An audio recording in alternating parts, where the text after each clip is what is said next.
여러분의 아침을 함께합니다. 94.5MHz YTN 뉴스 FM 신율의 출발 새아침.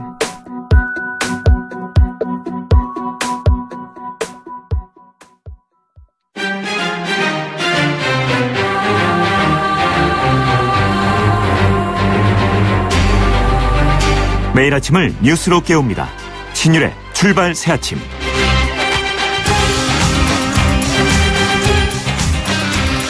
북한이 이르면 조만간 ICBM을 다시 발사할 것 같다고 미국 CNN이 보도했습니다.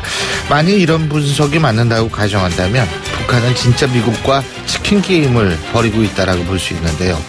이런 상황을 반영하듯이 중국은 북한에 대한 미국의 군사 행동을 우려해서 약 1,400여 킬로미터에 이르는 북한과의 국경을 북한과의 국경에 상당한 군사적 준비 태세를 강화하고 있다고 미국 월스트리트 저널이 보도했습니다.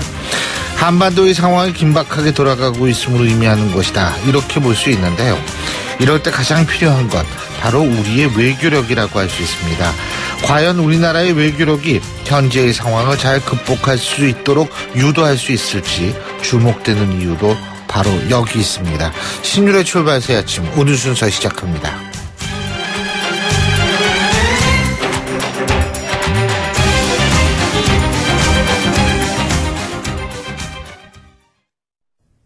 YTN 라디오 신율의 출발 새 아침. 예, 지금까지 들어온 뉴스부터 정리해 보겠습니다. 백병규 시사평론가 스튜디오에 나와 계십니다. 어서 오십시오. 안녕하십니까. 예. 근데 어떻게 제가 오프닝을 미리, 전 사실 오프닝 방송 직전에 쓰는데 어떻게 이게 똑같아요 이게. 글쎄 말이죠. 네, 북한이 내년이면 대륙간 탄도미사일 ICBM으로 미국을 타격할 수 있는 능력을 보유할 것이다. 미 국방부의 보고서가 나왔다는 얘기부터 시작해보죠. 네, 이게 사실은 가장 좀 뜨끈뜨끈한 뉴스이죠. 왜냐하면 오늘 그 새벽에 들어온 뉴스 아니겠습니까? 미국 워싱턴 포스트의 보도인데요. 문제는 이제 북한이 이들 그 대륙간 탄도미사일을 그 양산할 수 있는 체제를 갖출 수 있다. 이렇게 좀 분석을 했다고 하죠. 미 국방부 산하의 그 국방정보국 DIA라고 하죠. 여기에서 그 작성한 보고서인데요. 북한이 그 미 본토를 핵미사일로 공격할 능력을 갖추기까지는 그 최소한 그 2년 이상이 걸릴 것이라는 미국 정보기관들의 그 기존의 분석과 전망을 이 절반 이상 앞당긴 보고서여서 이제 주목이 되고 있습니다. 미 국방정보국 DIA는 보고서에서 그 북한 정권이 핵으로 운반할 수 있는 그 신뢰성 있는 그 ICBM을 그 2018년 어느 시점에는 그 생산할 수 있을 것으로 예측을 했습니다. 이는 북한의 그 ICBM이 현재 그 시험 제작 그 원형 단계에서 이 내년까지는 그 실제 생산 라인 단계, 즉 그 양산 단계로 진전될 것이라는 것을 이제 뜻한다고 하는데요. 워싱턴 포스트는 그 익명의 미 정부 고위 관계자의 말을 인용해서 북한이 이르면 휴전협정 체결 64주년인 오는 27일, 그러니까 그 내일이에요, 내일. 네, ICBM 그 재진입 기술 그 시험하도록 마지막 준비 단계를 진행하고 있다. 이렇게 보도를 했고요. 말씀하신 것처럼 그 CNN도 그 그제 국방부 관계자를 인용을 해서 북한이 이번 주 내로 그 추가 미사일 시험을 그 준비하고 있는 것으로 보인다. 이렇게 좀 보도를 한 바 있는데요. 그래서 제가 좀 내일 좀 주의를 좀 기울여야 될 것 같습니다. 참 걱정입니다. 북한이 왜 이러는지. 자, 정치권의 주요 쟁점이 되고 있는 증세 문제. 이것과 관련해서 우원식 민주당 원내대표가 여야정 협의체를 구성하자 이렇게 제안하고 나섰는데, 네. 그러나 이제 자유한국당에서는 그 일축했죠. 어제 그 원내대책위에서 이제 제안을 했습니다. 자유한국당만 나홀로 반대를 하고 있다면서 여야정 협의체 구성을 이제 우원식 민주당 원내대표가 그 제안을 했는데요. 그러면서 그 박근혜 정권의 그 담배값 인상으로 22조 원 그 담배세 폭탄을 떠안긴 자유한국당이 그 세금 폭탄을 운운할 수 있나 이렇게 좀 반문하기도 했습니다. 그러자 그 정우택 자유한국당 대표 여야정 협의체는 여러 다른 목적도 포함되는 건데 갑자기 그 증세를 위한 그 협의체라면 본말이 전도된 것이다. 이렇게 좀 일축을 했고요. 기자들에게 그 여러분의 주머니를 털어서 그 공무원 증언을 한다면 거의 반대하지 않겠느냐 이러면서 그 증세 문제를 공무원 증원 문제와 연계시켜서 이제 얘기를 하기도 했죠. 예, 저는 뭐 증세 찬성 반대 이걸 떠나서 이렇게 이 증세라든지 정책 가지고 뭐 이렇게 여야가 티격태격하는 거 이거는 다른 거 가지고 티격태격하는 것보다 훨씬 보기가 좋더라고요. 네, 그래서 좀 이야기가 좀 진전이 됐으면 좋겠어요. 뭐 진전 여부를 떠나서 그래도 낫죠. 왜냐하면 하도 그 딴 문제 가지고 이상한 문제 가지고 싸워가지고요. 예. 자, 김동연 부총리 겸 기획재정부 장관이 다음 주 중에 명목세율 인상 문제에 대한 최종 입장을 발표할 것이다. 지금 이렇게 알려지고 있지 않습니까? 네, 이른바 이제 그 슈퍼리치 증세에 대한 입장을 밝히겠다. 이제 이렇게 봐도 되겠죠. 네, 김동연 부총리는 그 어제 그 서울 정부 청사에서 열린 그 새 정부 그 경제정책 방향 이 합동 브리핑에서 이 최근 논란이 되고 있는 그 법인세와 그 소득세율 그 인상 문제와 관련해서 이 명목세율 인상 문제 검토 중이고 최종안은 그 다음 주에 발표할 것이다. 이렇게 얘기를 했습니다. 네. 김동연 부총리는 그동안 그 법인세와 그 소득세 문제를 포함한 그 명목세율 그 인상은 이 조세 감면 등에 대한 그 제도 개선을 통해서 먼저 그 최대한 노력한 후에 검토한다. 이런 입장이었는데 최근 그 논의가 그 급물살을 타게 됐다면서 이같이 이야기를 했는데요. 기획재정부 그 다음 달 2일 그 세제 개편안을 이제 그 발표할 예정이죠. 이때 이제 그 정부의 그 최종안도 같이 공개하겠다 이런 입장입니다. 지금 이제 3억에서 5억 사이의 구간도 조금 세율을 바꾼다라는 것이 더불어민주당에서 나오고 있지 않습니까? 그런 그렇죠. 얘기가? 예. 자, 그리고 그 문재인 대통령이 검경 수사권 조정은 필요하고 정치 검사들에게는 확실한 책임을 물어야 한다. 이렇게 얘기를 했는데 그 문무일 검찰총장 어제 그런 얘기를 했다 그러죠.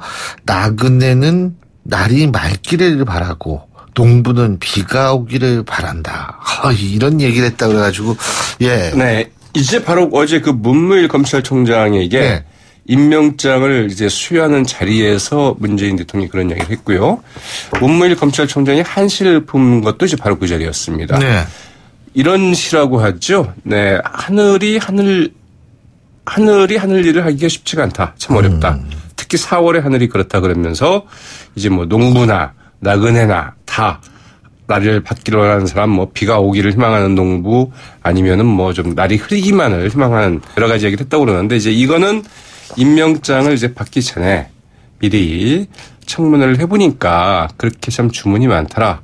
그런데 대통령은 얼마나 힘드시겠느냐. 이제 이렇게 얘기를 했다고 그러는데요. 그러나 그 내용이 상당히 좀 시사적이죠. 여기 대해서 이제 문재인 대통령이 분명하게 첫째, 둘째, 셋째 하면서 네. 검찰 개혁이 이제 필요성을 역설을 했는데 일단 이 검경 수사권 조정 문제와 관련해서 그 합리적 조정을 위한 그 토론이 필요하지만 조정 자체는 필요하다는 인식을 함께 갖고 제3의 논의기구 구성 등 그 지혜를 모아달라 이렇게 주문을 했고요. 이 고위공직자 비리수사처 설치에 대해서도 이 검찰 자체만 견제하려는 게 아니라 대통령을 포함한 이 권력을 가진 그 고위공직자가 대상이고 그중에 검찰도 포함되는 것이다. 이 문제가 논의되기 시작했을 때 그 반부패 기구로 출발했던 그 처음의 도입 취지를 잘 살려나가야 된다 이렇게 얘기를 했습니다. 네. 문재인 대통령은 또 이 우병우사단 문제 등과 관련해서 이제 문무일 검찰총장이 인사청문회에서 뭐 그런 게 있는 줄 모른다 이렇게 얘기하지 않았습니까? 이를 이제 의식한 듯 그 정치의 그 줄대기를 통해서 그 혜택을 누려온 일부 정치 검찰의 모습이 있다면 이 통렬히 반성해야 하고 그런 부분에 대해서 그 확실한 책임을 물어야 묵묵히 업무에 임해온 검사들도 더 큰 자부심과 사명감을 가지게 될 것이다. 이것이 총장에게 주어진 역사적인 사명이다. 이렇게 못을 받기도 했습니다. 네. 이제 문재인 대통령 인사청문회에서 그 후보자로서의 그 답변을 보았는데 크게 어긋나지 않는다. 이렇게 이야기를 했지만 어제 그 두 사람 간의 그 한시나 혹은 이 문재인 대통령의 어떤 직접적인 주문을 보면은 요청사항을 보면은 이 어긋남의 부분에 대한 해석에는 상당히 좀 여러 가지 좀 편차가 있을 것 같습니다. 그 높은 사람들 내보는 그 한시도 좀 알고 그래야 될 것 같아요. 네. 예.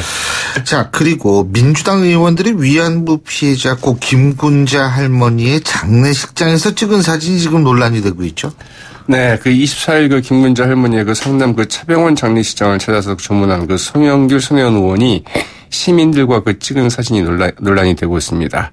환하게 웃는 사진으로 그 두 의원이 그 엄지척 포즈를 좀 취하고 있는 이런 그 장면이 좀 찍혔는데요. 손혜원 의원이 그 자신의 그 페이스북에 올린 사진 중에 하나였습니다. 김근자 할머니 그 문상과 함께 가자는 그 페이북에 올린 제 글에 대해서 밤늦게까지 그 100분이 넘게 빈소에 와주셨다. 이러면서 이제 시민들과 같이 했다. 이제 이런 그 소감을 올린 글과 같이 함께 올린 사진이었는데요. 그러나 이제 누리꾼들이 어떻게 그런 자리에 가서 이럴 수 있느냐 이렇게 여러 가지 좀 논란이 좀 많았다고 하죠. 그러자 이제 논란이 되자 그 손혜원 의원 사진을 일단 내렸다고 하네요. 예, 알겠습니다. 오늘 말씀 여기까지 듣겠습니다. 고맙습니다. 네, 고맙습니다. 예, 지금까지 백병규 시사평론가였습니다.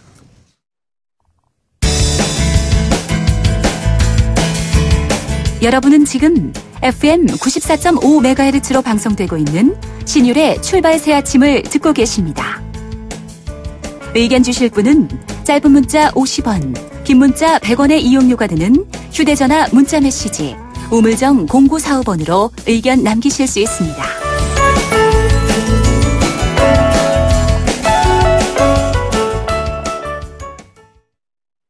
정부 여당발 증세 논란 여전히 뜨거운 상황이고 저희가 조금 전 뉴스 브리핑에서도 말씀을 드렸었죠. 이 초고소득자와 초대기업에 한해서 증세하겠다. 그리고 연 3억에서 5억 구간의 세율을 또 인상하겠다라는 것이 추가적으로 지금 나오고 있는 얘기인데요. 자, 이것뿐만이 아니고 이 재판 과정의 생중계 문제 이런 것들 바른정당 이해운 대표 전화 연결해서 입장 직접 들어보는 시간 마련하겠습니다. 이 대표님 안녕하십니까? 네, 안녕하세요. 예. 자, 지금 초고소득자와 초대기업에 한해서 증세하겠다. 이때 맨 처음에는 이제 5억 이상이었죠. 고소득자, 소득세 부분은요. 그죠? 네. 연 5억. 그런데 어제 나온 얘기는, 연 3억에서 5억. 이 구간의 세율도 인상하는 방안을 검토해야 한다. 이런 얘기가 나오고 있는데 이 부분은 어떻게 보십니까? 저는 이런 얘기를 하기 전에 정리가 돼야 될 것들이 많은데 그런 얘기는 하나도 정리가 안 되고 이렇게 막 그냥 증세가 기성자실화 되면서 세율만 가지고 얘기하는 이런 부분이 굉장히 좀 문제가 있다고 봅니다. 왜냐하면 대통령께서 후보 시절에 공약하셨던 그 모든 공약을 이행하려면은 지금 178조가 든다고 얘기를 하고 있잖아요. 예. 근데 그 178조가 일단 재원 추계가 상당히 작게 되어 있습니다. 네. 예를 들면 뭐 공무원 17만 4천 명 뽑는 것만 하더라도 24조 든다고 했지만 지금 국가기관 예산정책처가 얘기하는 것만 해도 328조가 든다는 거잖아요. 그러니까 예를 들면 이런 식으로 재원 추계부터 먼저 얼마가 드는지부터 정확하게 해야 됩니다. 그리고 국민들께서 이 엄청난 복지를 다 동의하시는지 먼저 여쭤봐야죠.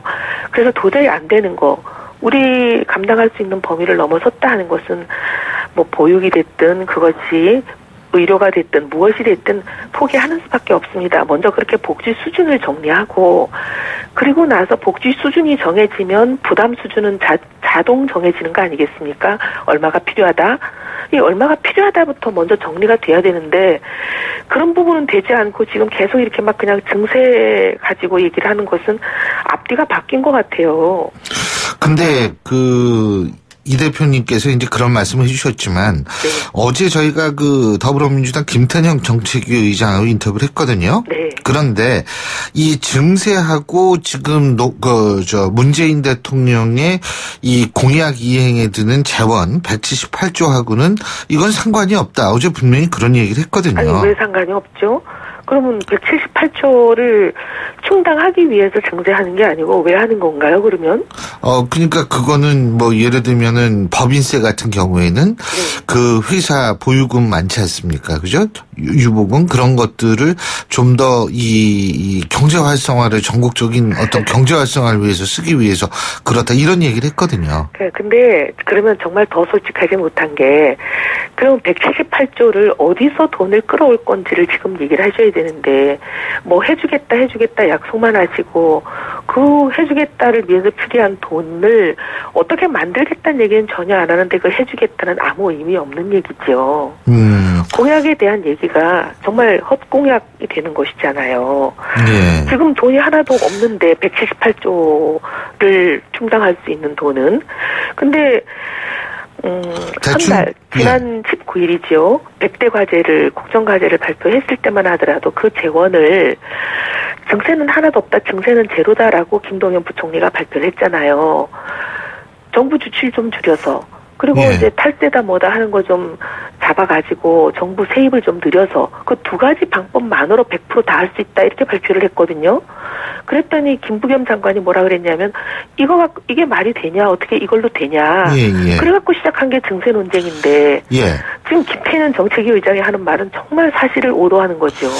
근데 이혜원 대표께서는 뭐 대표적인 경제학자 또 이시기도 한데 그게 얼마 든다고 보세요? 지금 뭐 178조보다 더 든다고 아까 말씀하셨는데. 더 들죠. 근데 저희가 정확하게 추산할 수는 없습니다. 왜냐하면 기획재정부가 이런 부분에 있어서 도와주질 않기 때문에 야당을. 근데 이제 저희가 하겠다고 얘기한 공약에 대한 재원은 208조라고 저희가 정확하게 추산을 해서 내놨지만 문재인 후보가 공약한 부분에 대한 정확한 추산은 저희는 어렵죠. 근데 지금 어쨌든 국가기관이 그거 갖고 안 된다고 턱도 없이 모자란다는 지금 의견을 내놓은 거잖아요. 그럼 백보양보해서 178조가 든다 치고 그 178조를 증세 제로로 증세 하나도 없이 하겠다고 김동연 부총리가 발표를 7월 19일 날 했더니 바로 김부겸 장관이 이게 말이 되냐 말이 안 되지 않냐 이거 불가능한 거 아니냐 증세가 필요한 거 아니냐 이렇게 해갖고 시작한 게 지금 증세 논쟁인데 그 민주당 정책위 의장이 어떻게 그런 정말 국민을 속이는 말을 합니까? 그리고요. 제가 또 하나 좀 여쭤볼게요. 자유한국당은 이런 주장하고 있어요. 지금은 서민 증세 없다고 정부가 얘기를 하지만 증세 범위가 점차 확대될 수밖에 없다. 이런 주장을 하는데 이혜원 대표께서는 어떻게 보세요? 이 부분? 바로 그 얘기죠. 지금 얘기하는 소위 초고소득자와 초대기업 이렇게 핀셋 증세를 하는 거 아닙니까? 딱 집어서 두 계층만. 근데 이게 지금 1년에 4조가 안 됩니다. 근데 그럼 4년 동안 4년 5년이라고 치고요. 5년 동안에 4, 5, 20밖에 안 되는 거 아닙니까? 그러면 거의 10분의 1 정도밖에 안 돼요. 그러니까 필요한 재원에 거의 10분의 1밖에 안 되는 이런 재원을 가지고 전체를 감당할 수가 없는 거는 어린아이라도 계산이 나오지 않겠습니까? 그러니까 결국은 이 핀셋 증세 이거로는 감당을 할 수가 없는 거고 결국 증세 범위를 늘려갈 수밖에 없을 텐데 마치 이것으로 모든 게 다 된다는 식으로 얘기하는 것도 지금 국민을 오도하는 거죠. 그러면은 정부 여당은 왜 서민 증세 없을 거라고 얘기한다고 보시죠? 지금 당장은 99대 1로 국민을 속된 말로 갈라치게 하는 방식으로 증세를 몰고 가는 거죠. 그러지 않고서는 이것만 핀셋 증세만 가지고는 지금 정부가 하겠다는 그 공약을 감당할 수가 없습니다. 김부겸 장관이 얘기한 거잖아요. 제가 얘기한 게 아니라 어떻게 증세 제로인 이 상황을 가지고 178조 재원이 여기서 다 나오냐.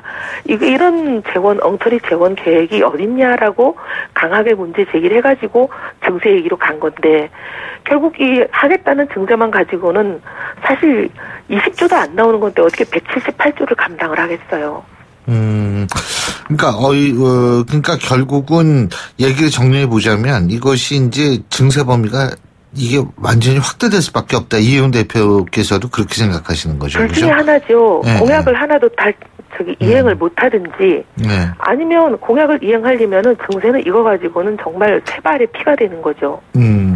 그리고 또 한 가지는 뭐냐 하면은 지금 여러 가지 얘기가 나오고 있는데 그 중에 하나가 여야정 협의체 구성을 해서 증세를 논의하자는 것이 더불어민주당 우원식 원내대표의 주장인데 어떻게 여기에 바른정당 협조하실 겁니까?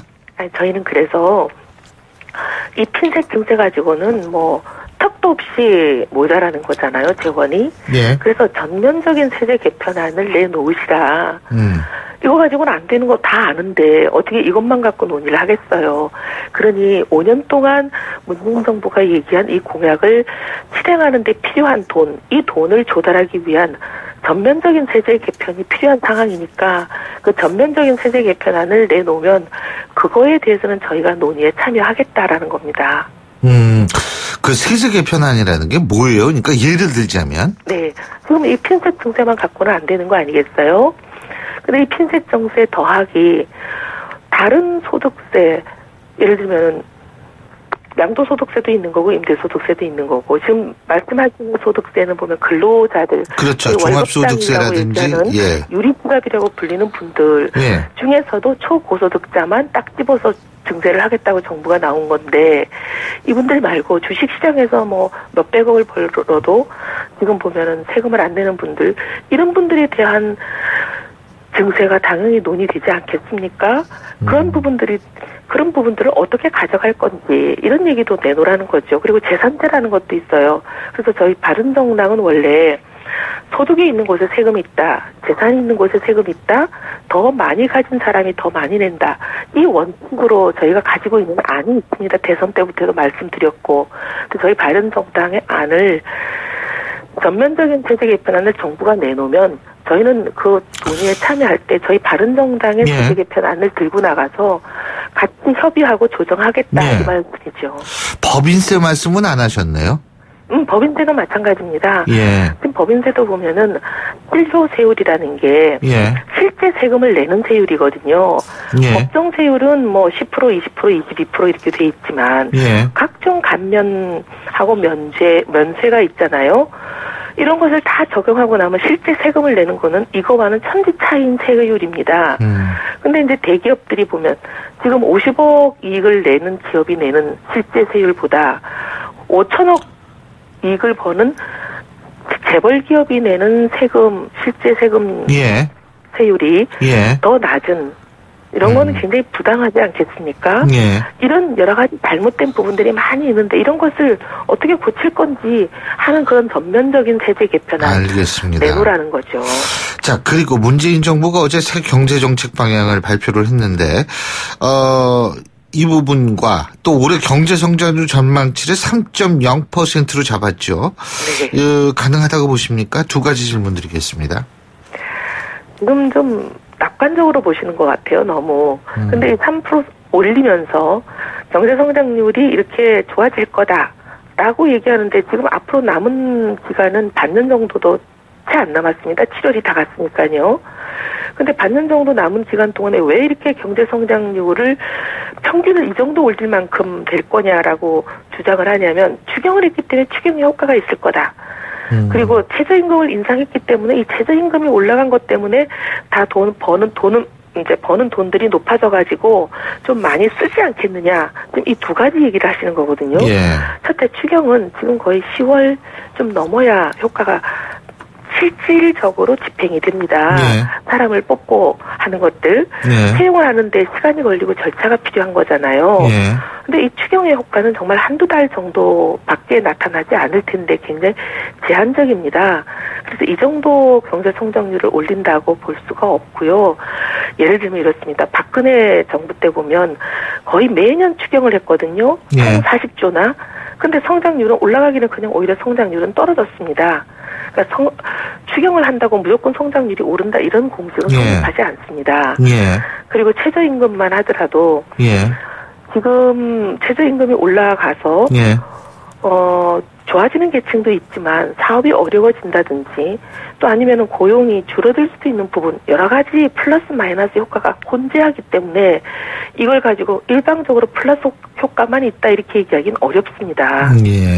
그래서 3% 이거는 상당히 어려운 일일 것이다 보는 거죠. 예. 잘 알겠습니다. 아유, 얘기를 더 들어야 되는데 시간이 벌써 이렇게 됐네요. 오늘 네. 말씀 여기까지 듣겠습니다. 고맙습니다. 네, 감사합니다. 예, 지금까지 바른정당의 이혜훈 대표였고요. 신율의 출발새 아침 1부 순서 여기서 줄입니다. 잠시 뒤 2부에서 뵙죠. 소통의 아침을 여는 공정한 목소리. 신율의 출발 새 아침. 신율의 출발새 아침 2부 순서 먼저 광고부터 듣겠습니다. 예, 수요일 아침입니다. 7시 42분 12초 지나고 있는데요. 교통 상황 알아보겠습니다. 김주현 캐스터.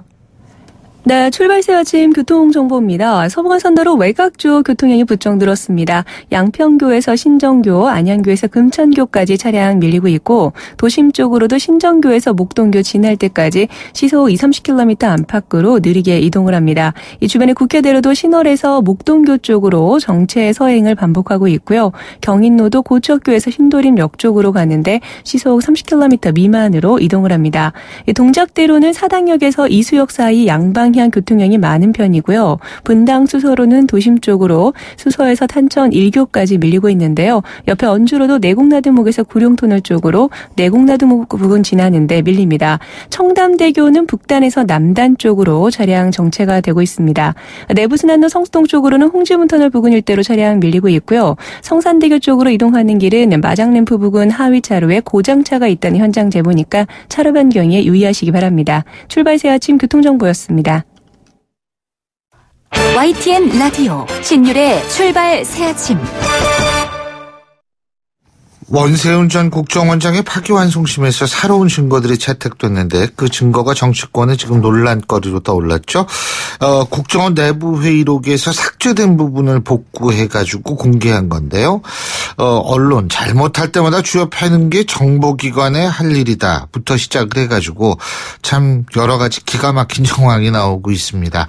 그래서 재수사를 해야 한다는 얘기까지 나오고 있는 상황인데요.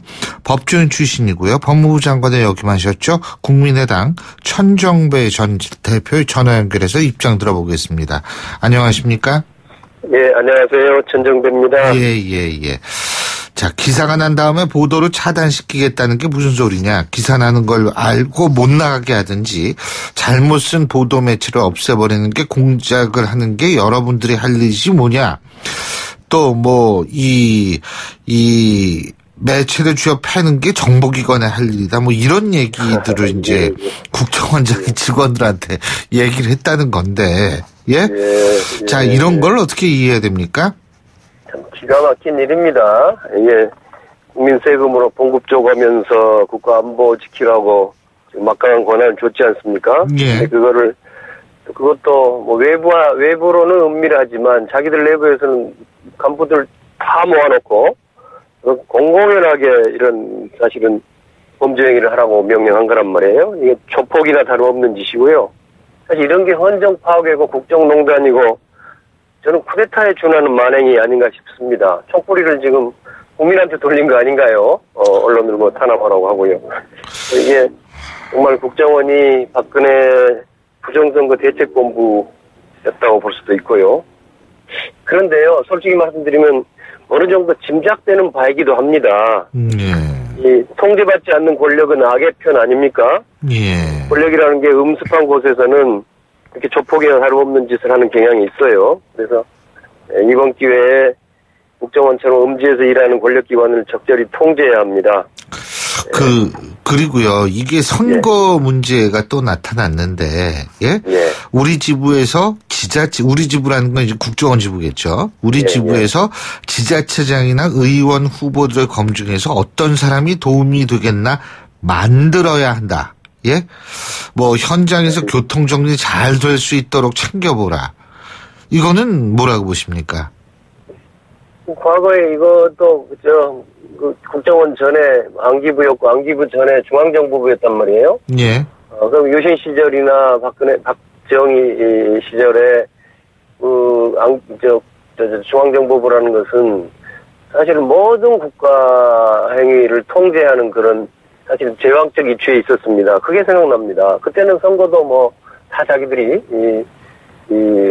후보 만들고 선거운동 하면서 무슨 흑색선전도 하고 폭력도 행사하고 해서 자기들 마음대로 주물렀거든요. 그런 일을 지금 다른 데는 아니고 이제 민주정부에서 공공연하게 국정원장이 아마 실제로 상당히 실행됐을 거예요.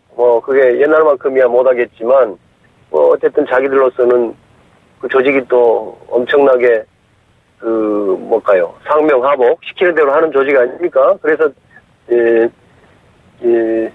정말 뭐라고 말씀드릴 수가 없습니다. 이거 정말 구시대적인 헌정문란 행위입니다. 근데요, 이런 선거 개입, 정치 개입이라는 것이 국정원장 선이냐 이런 얘기가 지금 여당 내에서 나오고 있지 않습니까? 다시 말해서 윗선 개입 얘기가 나오고 있는데 이 부분은 어떻게 보십니까?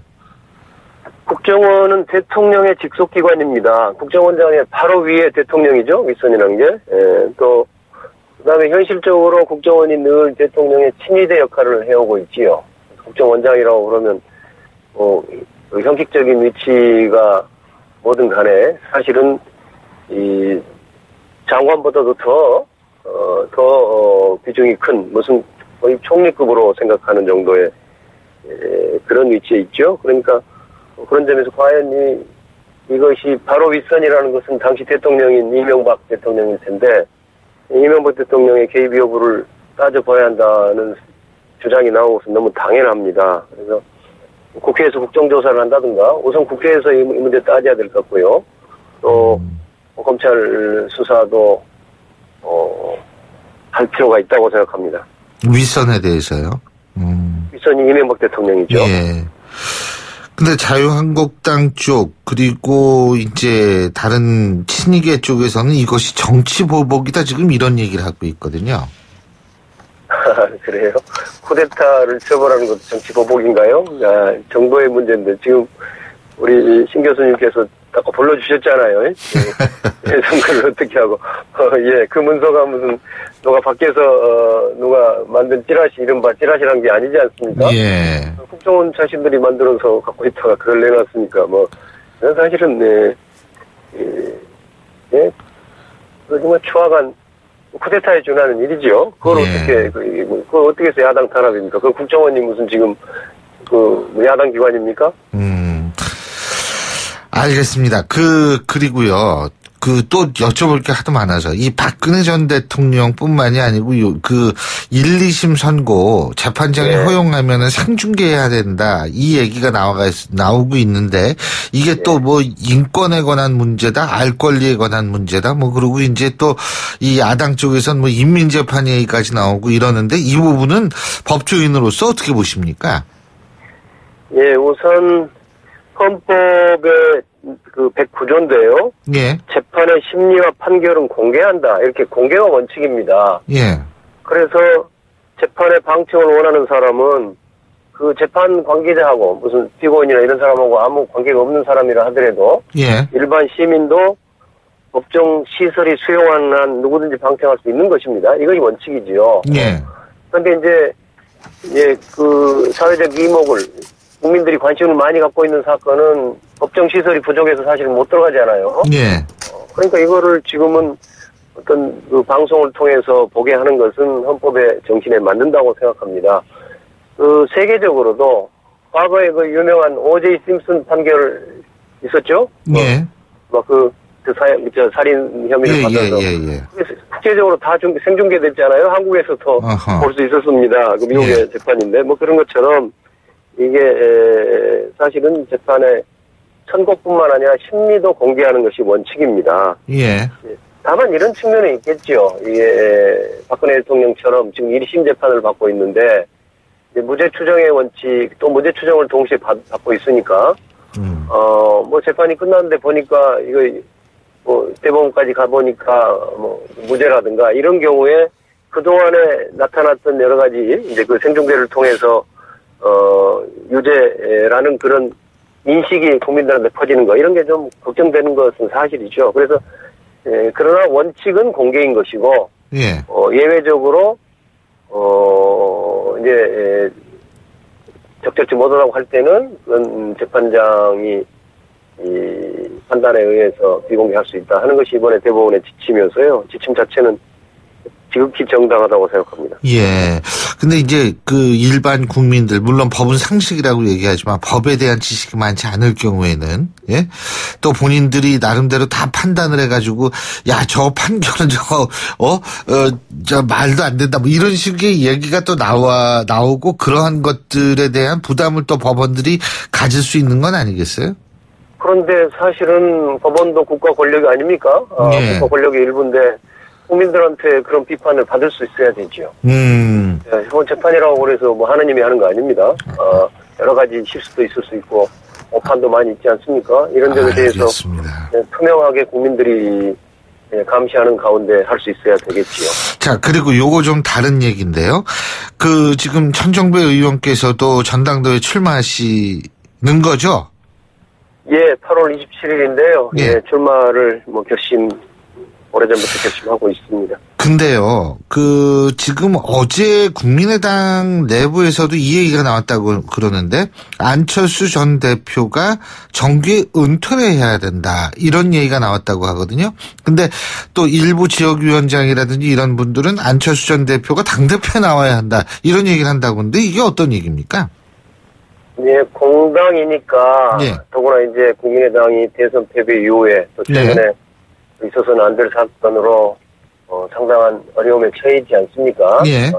그러면 이걸 당을 어떻게 다시 국민의 신뢰를 얻는 정당으로 탈바꿈하느냐에 관해서 여러 가지 논의가 있을 수 있습니다. 예. 그분들의 당원들 각자의 생각에 대해서는 저희는 경청하고 존중해야 한다고 생각합니다. 그러나 결국은 그게 하나로 모아져야 되거든요. 예. 저는 지난 대선의 패배는 알겠습니다. 물론 지도부의 책임이 크지만 우리 모두의 책임이라고 생각합니다. 예.